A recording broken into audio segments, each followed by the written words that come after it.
ಲಿಂಗಾಯ ನಮಃ.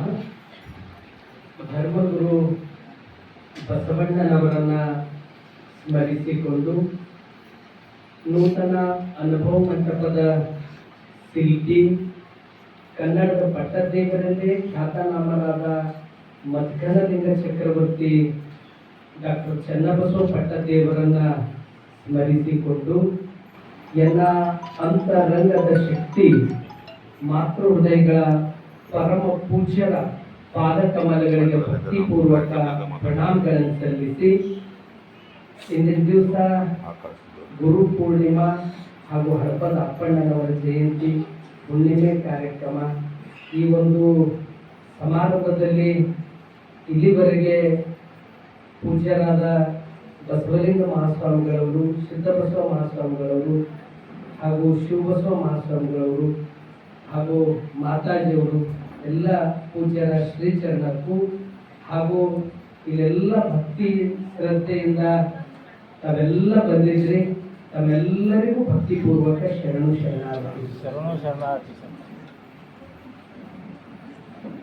ಆತ್ಮೀಯ ಶರಣ ಬಂಧುಗಳೇ, ಇಲ್ಲಿವರೆಗೆ ನಮ್ಮ ಆರಂಭದಲ್ಲಿ ರಾಜು ಚೊಬ್ರಿಯವರು ಭಾಲ್ಕಿ ಮಠದ ಪರಂಪರೆ, ಬಸವ ತತ್ವ, ಅಪ್ಪೂರು ಮಾಡಿದ ಕಾರ್ಯವನ್ನ ಬಹಳ ಅವರು ಈ ಚಿತ್ರಣನೇ ಕಣ್ಣು ಮುಂದೆ ಬರಂಗ ಅವರು ಮಾತಾಡಿದ್ರು.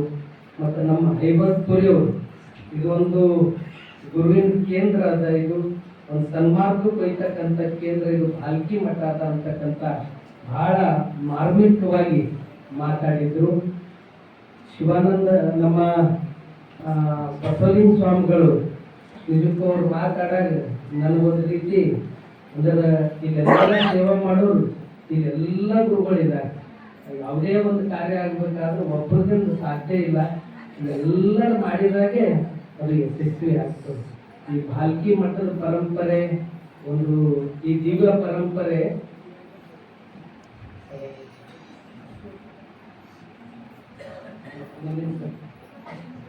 ರಾಜು ಚುಬ್ರಿಯವರು ಹಿಂದಿದಲ್ಲತ್ತಾರ, ಹಿಂದಿ ಸರಿಯಾಗಿ ಇದಾಗಲ್ಲ.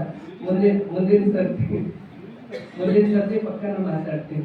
ಇದು ಒಂದು ಸರ್ತಿ ಅಂದ್ರೆ ಮರಾಠಿ ಎಲ್ಲ ನಂಗೆ ತಿಳಿತದ, ನಂಗೆ ಮಾತಾಡಕ್ಕೆ ಮುಂದಿನ ಸರ್ತಿ ಈಗ ಅಪ್ಪೋರ ಆಶೀರ್ವಚನ ಆಗ್ತದ. ಮುಂದಿನ ಸರ್ತಿ ಪಕ್ಕ ಮಾತಾಡ್ತೀನಿ. ಗುರುಗಳ ಆಶೀರ್ವಾದ ಶಕ್ತಿ, ನಾನು ಗುರುವಿನ ಶಕ್ತಿ ಎಷ್ಟಿರ್ತದಂದ್ರ ಒಂದು ನಡೆದಿದ್ದ ನೈಜ ಘಟನೆ, ಈ ಭೂಮಂಡಲನೇ ಒಂದು ಹಾಳಿ ಮಾಡಿ, ಈ ಸಪ್ತ ಸಮುದ್ರನೇ ಶಾಹಿ ಮಾಡಿ, ಈ ಗಿಡ ಮರಗಳೇ ಲೆಕ್ಕಡಿಕೆ ಮಾಡಿ ಬರೆದ್ರು ಕೂಡ ಗುರುವಿನ ಮಹಿಮೆ ಮುಗಿಯೋದಿಲ್ಲ ಅಂತ ಗುರುವಿನ ಶಕ್ತಿ ರಾಗದ ಎಲ್ಲರ ಜೀವನದಾಗ ಗುರು ಪ್ರವೇಶ ಆಗಿ ಇಡೀ ತನ್ನ ಬದುಕನ್ನೇ ಬದಲಾಯಿಸಿದ ಎಲ್ಲರ ಮನೆಗಳಲ್ಲದ. ಅದ್ರಲ್ಲಿ ನಾನು ಒಬ್ಬ ಇದ್ದೀನಿ. ನಾನು 1993 ಭಾಲ್ಕಿ ಮಠಕ್ಕೆ ವಿದ್ಯಾರ್ಥಿಯಾಗಿ ಬಂದಿದ್ದೆ. ಇಲ್ಲಿ ಮಠಕ್ಕೆ ಬರೋರಂದ್ರೆ ಬಹಳ ಬಡವರು, ಬಹಳ ಹೆಚ್ಚಿನ ಒಂದು ಊರಿಗೆ ವಜ್ಜೆ ಆದವ್ರೆ ಬರ್ತಾರಂತಕ್ಕಂಥದ್ದು ಒಂದು ಹಳ್ಳಿ ಊರಾಗ ಅದದು.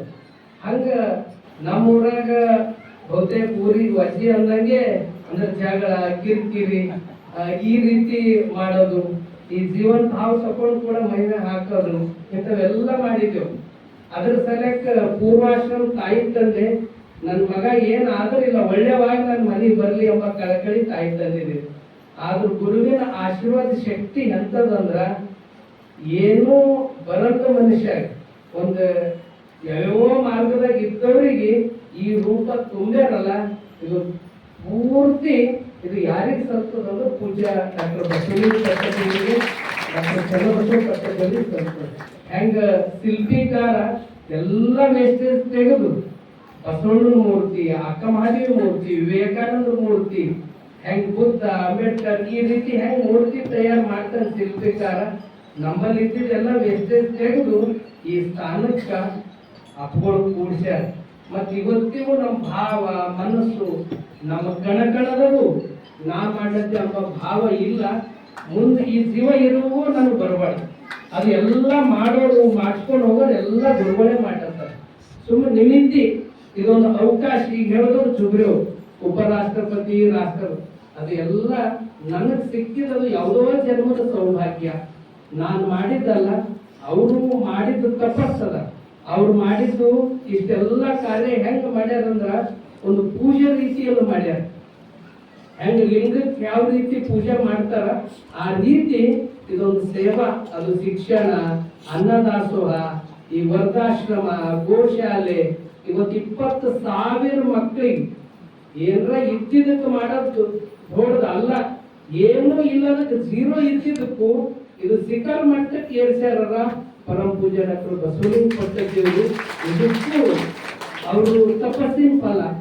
ಅವರು ಇದು ನಿಜವಾದ ಅವರು ಬಸವಣ್ಣ, ಅಕ್ಕ ಮಹಾದೇವಿ, ಅಲ್ಲಮ್ಮರು, ಬುದ್ಧ, ಅಂಬೇಡ್ಕರ್ರು, ಸಾವಿತ್ರಿಬಾಯಿ ಫೂಲೆ ಇವರಿಗೆಲ್ಲ ನೋಡ್ತಾರೆ ಅಂದ್ರೆ ಮಕ್ಕಳು ಹೃದಯದಾಗೆ ನೋಡ್ತಕ್ಕಂಥ ಒಂದು ಅಂತಃಕರಣ ಅದು ಪರಮ ಪೂಜ್ಯ ಡಾಕ್ಟರ್ ಬಸವಲಿಂಗ ಪಟ್ಟದೇವ್ರದಿದೆ. ಅಂತ ಪೂಜ್ಯರಿಗೆ ಇವತ್ತು 20,000 ಮಕ್ಕಳಿಗೆ ಶಿಕ್ಷಣ. ಈ ಭಾಗದಾಗ IIT, NIT, IIIT ಅನ್ನೋದೇ ಗೊತ್ತಿದ್ದಿಲ್ಲ. ಇವತ್ತು ಗುರುಕುಲ ಕಾಲೇಜಿನ ದೆಹಲಿ, ಹೈದರಾಬಾದ್, ಬೆಂಗಳೂರಲ್ಲೂ ಕೂಡ ಒಂದು ಕಾಲೇಜಿನ IIT ಹೋಗಿದ್ದ ಉದಾಹರಣೆ ಅದು ಎಲ್ಲಾದರೂ ನೋಡ್ಬೇಕಂದ್ರೆ ಅದು ಚನ್ನಬಸವೇಶ್ವರ ಗುರುಕುಲದಲ್ಲಿ. ಇವತ್ತು ಆ ಮಕ್ಕಳು IIT ಅವ್ರಿಗೆ ಸೆಲೆಕ್ಷನ್ ಆಗ್ಯಾರ ಅಂತಂದ್ರೆ ಅವ್ರಿಗೆ ನೋಡೋ ದೃಷ್ಟಿಕೋನನೇ ಬೇರೆ. ಅವ್ರ IIT ಮುಗ್ದಂದ್ರ ಕಂಪನಿದವ್ರು ಮುಗಿದಿರಲ್ಲ, ಕ್ಯಾಂಪಸ್ ಸೆಲೆಕ್ಷನ್ ಮಾಡಿಕೊಂಡು 1 ಕೋಟಿ ರೂಪಾಯಿ ಅವ್ರಿಗೆ ತಿಂಗಳಿಗೆ ಪಗಾರ ಕೊಡ್ತಾರೆ. ಅಷ್ಟು ವ್ಯಾಲ್ಯೂಬಲ್ ಅದ. ಇವತ್ತು ಏನ್ ಬಿ ನಮ್ಮ ಭಾರತ ದೇಶ ಪ್ರಪಂಚದಾಗ ಏನಾದ್ರೂ ಹೊಸತನ ಆಗ್ತದಂದ್ರೆ ಅದು ಇಸ್ರೋ ಸಂಸ್ಥೆ ಇರ್ಬೋದು, ಅದು ಯಾವುದೇ ಸಾಫ್ಟ್ವೇರ್ ಇರ್ಬೋದು, ಏನೇ ಹೊಸತನ ಆಗ್ಲತ್ತದಂದ್ರ ಅದಕ್ಕೆ ಮೂಲ ಕಾರಣಕರ್ತರೆ IIT ಸ್ಟೂಡೆಂಟ್.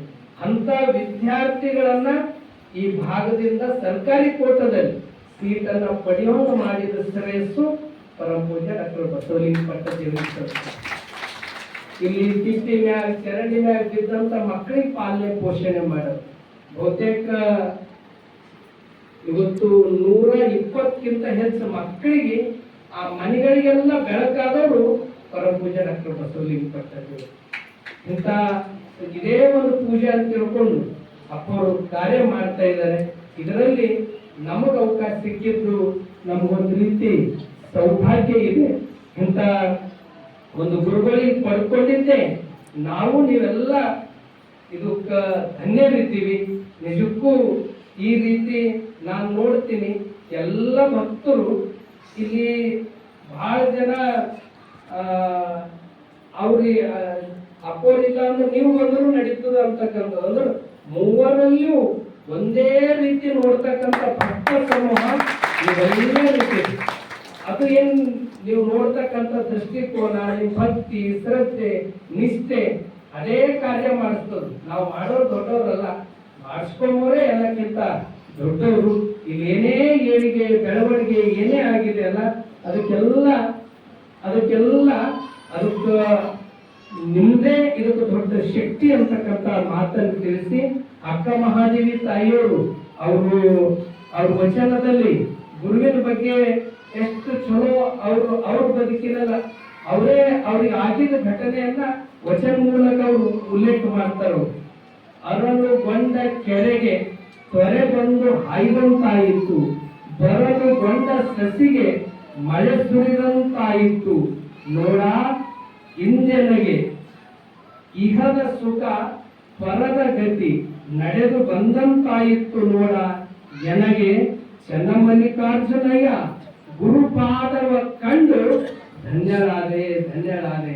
ಅಂದ್ರೆ ಗುರುವಿನ ಪಾದ ನಮಗ್ ಸಿಗ್ತಂದ್ರ ಎಲ್ಲವೂ ನಮಗ ಅದು ಸಿಗ್ತದಂತಕ್ಕಂಥ ಒಂದು ಆ ಸಂದೇಶವನ್ನ ಅಕ್ಕ ಮಹಾದೇವಿ ತಾಯಿಯವರು ಕೊಟ್ಟಾರ.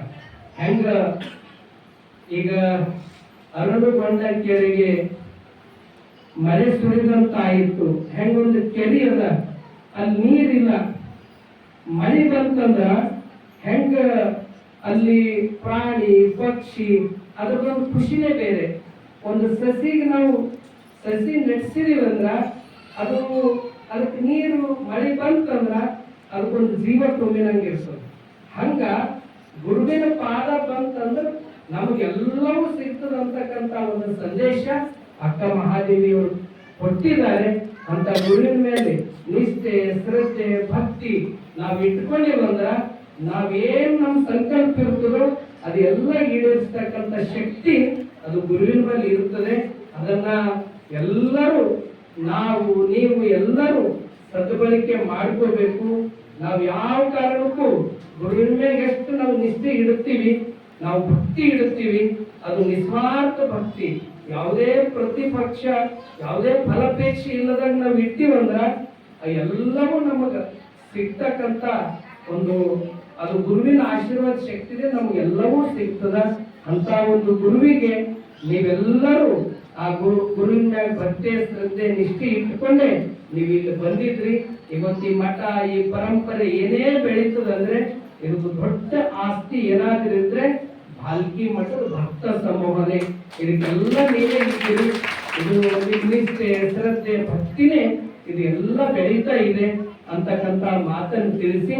ಯಾಕಂದ್ರೆ ಅಪ್ಪವರು ಏನೇ ಮಾಡಿದ್ರು ಅವ್ರು ಯಾವಾಗ್ಲೂ ಹೇಳ್ತಾರೆ, ನಿಮ್ ಮನ್ಯಾಗ ಈಗ ಭಾಲ್ಕಿ ಮಠದ ಅಪ್ಪವ್ರ ಫೋಟೋ ಅದ ಅಂತ ತಿಳ್ಕೊಂಡು ಅವ್ರು ಬಹುತೇಕ ಹಿಂಗ್ ಹೇಳೋರು. ಬಹುತೇಕ ನಾನು ಅಪ್ಪವ್ರ ಹತ್ರನೇ ನೋಡಿದ್ದೀನಿ.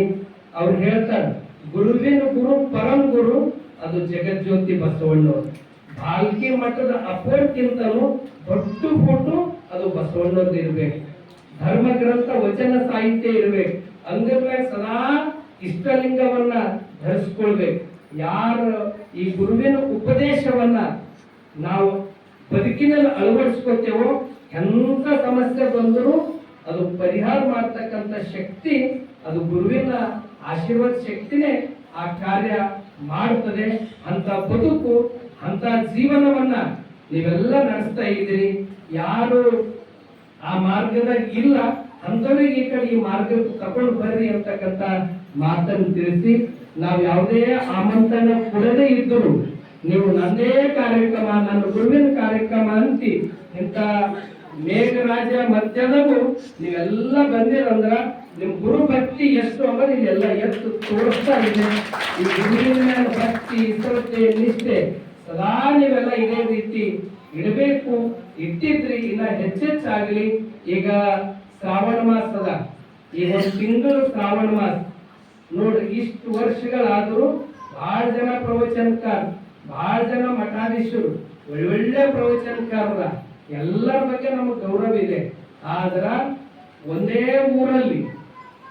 ಊರಲ್ಲಿ ಮಠಾಧೀಶರು ಒಂದೇ ಕಡೆ 40 ವರ್ಷದಿಂದ ಪ್ರವಚನ ಎಲ್ಲಾದ್ರೂ ನಡೆದಿದೆ ಅಂದ್ರೆ ಅದು ಭಾಲ್ಕಿ ಮಠದಲ್ಲಿ, ಅದು ಪರಮ ಪೂಜೆ ಅಥವಾ ಬಸವಲಿಂಗ ಪಟ್ಟದ್ದು. ಇಷ್ಟೆಲ್ಲ ಆರೋಗ್ಯ ಮಧ್ಯದವು ವ್ಯತ್ಯಾಸ ಇದ್ರು ಕೂಡ ಅವ್ರ ಕಳ್ಳು ಕಳಕಳಿ ಅವ್ರಿಗೇನು ಅಂತಂದ್ರೆ ಮತ್ತೆ ಶ್ರಾವಣದಾಗ ಬಂದು ಅಪುರೇ ಪ್ರವಚನ ಮಾಡ್ತಾರೆ.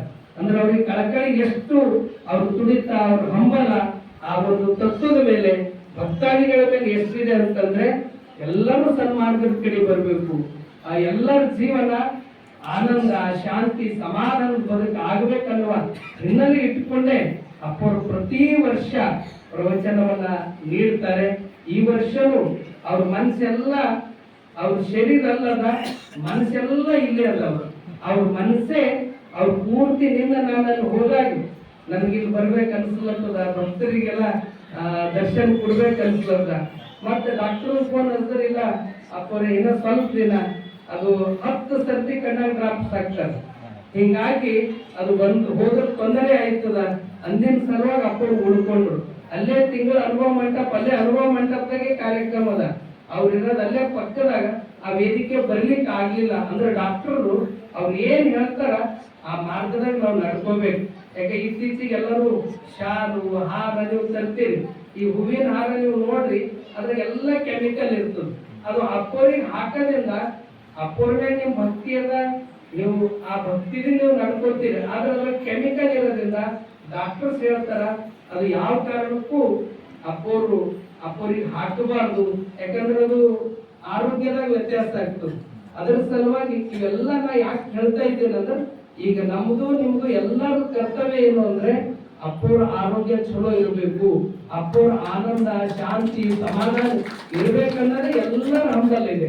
ಪ್ರತಿ ಒಬ್ಬರದು ನಂದು ಎಲ್ಲರ ಅದ ಅಂತ ತಿಳ್ಕೊಂಡೆ ಅಪ್ಪವ್ರ ಆರೋಗ್ಯದಿಂದ ಇಷ್ಟೆಲ್ಲ ಕಾರ್ಯ ಮಾಡ್ಲಿಕ್ಕೆ ನೀವೇ ಅದಕ್ಕೆಲ್ಲ ದೊಡ್ಡ ಶಕ್ತಿ ಇದ್ದೀರಿ. ಅದ್ರ ಸಲುವಾಗಿ ಯಾವಾಗೇ ಬಂದ್ರು ದರ್ಶನ ಏನೇ ನೀವು ತಗೊಂಡು ಬಂದ್ರು ಕೆಮಿಕಲ್ ಮಾತ್ರ ನೀವು ಬೆಳೆಸಬೇಡ್ರಿ, ಗುರುವಿಗೆ ಹಾಕೋದು ಬೇಡ. ಅದರಿಂದ ಎಲ್ಲರಿಗೂ ತೊಂದರೆ ಇದೆ ಅಂತಕ್ಕಂಥ ಮಾತನ್ನು ತಿಳಿಸಿ ನೀವೆಲ್ಲರೂ ಗುರುವಿನ ಗುರು ಪರಂ ಗುರು ಬಸವಣ್ಣನವರೇ ಧರ್ಮಗುರು, ವಚನ ಸಾಹಿತ್ಯವೇ ಧರ್ಮ ಗ್ರಂಥ, ಇಷ್ಟಲಿಂಗವೇ ದೇವರಂತಿ ಇವು ಜೀವನದಾಗ ಅಳವಡಿಸ್ಕೊಂಡಾಗ ಅವಾಗ ನಿಜಕ್ಕೂ ಭಾಲ್ಕಿ ಅಪ್ಪೋರಿಗೆ ಭಾಲ್ಕಿ ಮಠಕ್ಕೆ ನಿಜವಾದ ಗೌರವ ಪಟ್ಟಂಗ ಆಗ್ತದ ಅಂತಕ್ಕಂತ ಮಾತನ್ನು ತಿಳಿಸಿ ಮತ್ತೊಮ್ಮೆ ಈ ಕಾರ್ಯಕ್ರಮದಲ್ಲಿ ಬಹಳ ಒಬ್ಬರಿಗಿಂತ ಒಬ್ಬರು ನಮ್ಮ ಹೈಮತ್ಪುರಿ ಅವರು ಬಹಳ ಚಲೋ ಮಾತಾಡಿದ್ರು. ಅವ್ರ ಮಾತುಗಳು ಕೇಳಿದ್ರು ಇನ್ನ ಕೇಳ್ಬೇಕು ಅನ್ಸಿತ್ತು. ನಿಜಕ್ಕೂ ಅವರು ಮಹಾರಾಷ್ಟ್ರದಲ್ಲಿ ಬಸವ ತತ್ವ ಇವತ್ತು ಅಲ್ಲಿ ಹೆಚ್ಚಿನ ರೀತಿ ಪ್ರಚಾರ ಪ್ರಸಾರ ಆಗ್ಲಿಕ್ಕೆ ಅನೇಕರು ಕೊಡುಗೆ ಇದೆ. ಅದರಲ್ಲಿ ಹೈಮತ್ಪುರಿ ಅವರು ಅತ್ಯಂತ ನಿಷ್ಠಾವಂತರು ಬಸವ ತತ್ವದು ಅಂತ ಹೈಮತ್ಪುರಿ ಅವರಿಗೆ ಚಪ್ಪಾಳೆ ತಟ್ಟಿ ಅಭಿನಂದಿಸಬೇಕು. ಅದೇ ರೀತಿ ಇಲ್ಲಿವರೆಗೆ ನಮ್ಮ ರಾಜು ಜೋಬ್ರಿ ಅವರು ಇವತ್ತು ಮಹಾರಾಷ್ಟ್ರ ಬಸವ ಪರಿಷತ್ ಇಲ್ಲೆಲ್ಲರ ಸೇವೆ ಇದೆ. ಇವತ್ತು ಮಹಾರಾಷ್ಟ್ರ ಬಸವ ಪರಿಷತ್ ಅಪ್ಪೋರ್ ಸಂಸ್ಥೆ ಹುಟ್ಟಾಕಿ ಇವತ್ತು ಆ ಭಾಗದಾಗೆಲ್ಲ ಇಷ್ಟ ಪ್ರಚಾರ ಪ್ರಸಾರ ಆಗ್ಲಿಕ್ಕೆ ಪ್ರತಿಯೊಬ್ಬರಿದೆ. ಅದರಲ್ಲಿ ರಾಜು ಜುಬ್ರಿ ಅವರು ವಿಶೇಷವಾಗಿದೆ ಅಂತ ರಾಜು ಜುಬ್ರಿ ಅವರಿಗೆ ಕೂಡ ಚಪ್ಪಾಳೆ ತಟ್ಟಿ ಅಭಿನಂದಿಸಬೇಕು.